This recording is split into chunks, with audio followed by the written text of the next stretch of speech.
What is that? What is Othercide? Those are my first thoughts after seeing the trailer for this game. Now, after having played it, I know what it is, and after watching this video, you will too.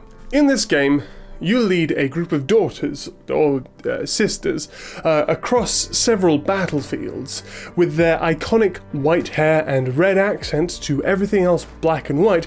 These sisters of battle fight against the forces of chaos. Wait, no, I'm thinking of a different group of badass female fighters with white hair and black.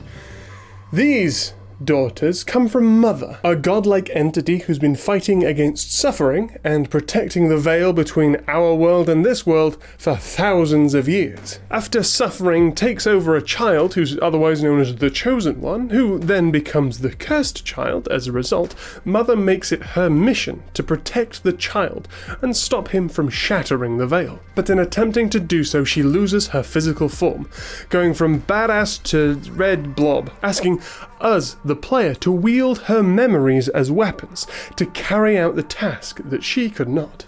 And it's these memories that create the daughters.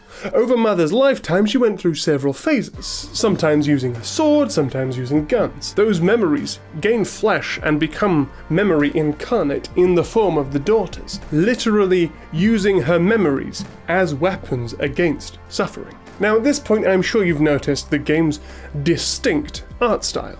Despite looking like a Sin City game, according to the creators, the lack of colour is a representation of suffering's torment on this world, and the daughters are the only ones able to bring colour back to this plague-ridden world. The models both look great and horrifying.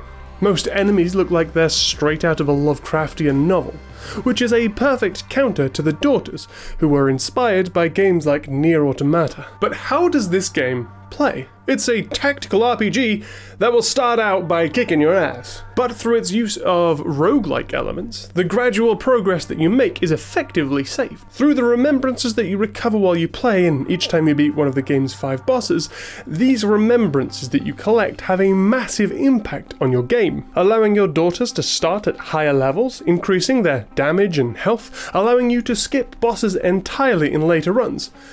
And possibly the most important, being able to bring a daughter back from the dead. The core gameplay loop takes a bit of a split from what you might expect from a normal tactical RPG. For the missions in this game, for the most part, you'll be taking part in hunts, which are you leading a squad of daughters while they take down the forces of suffering. Just kill all of the bad guys in the field, job done. Speaking of your daughters, they can be one of 3 classes.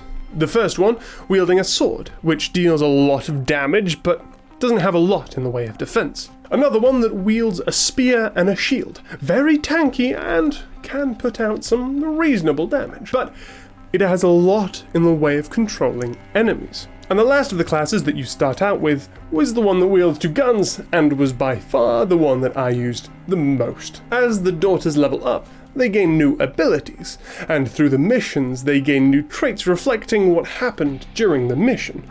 Like, they become arrogant if they didn't take any damage, or they become fragile if they were very close to death during one of these missions.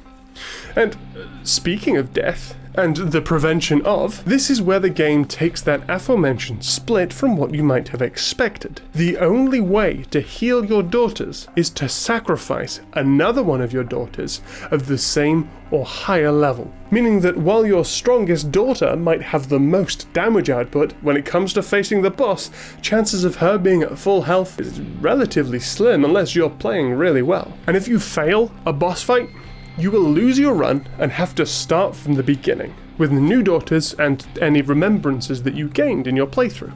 While you're playing through a mission, you might initially assume that the game is turn-based, and it kind of is. It uses what they call a dynamic timeline. Each of your daughters has 100 points in a pool at the start of each of their turns.